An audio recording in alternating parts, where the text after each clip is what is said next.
Okay, so I'm going to go over module number 9.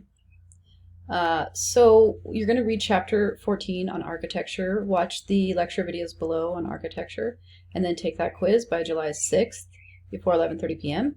Then we'll move on to chapter 15.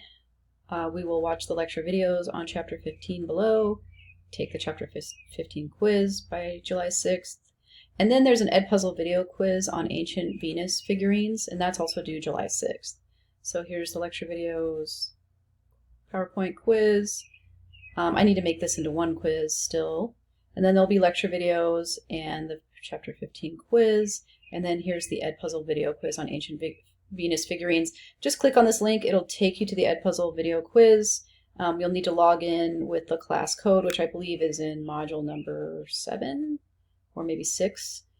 So hopefully you've already done that by now. But that is module number 9 in a nutshell.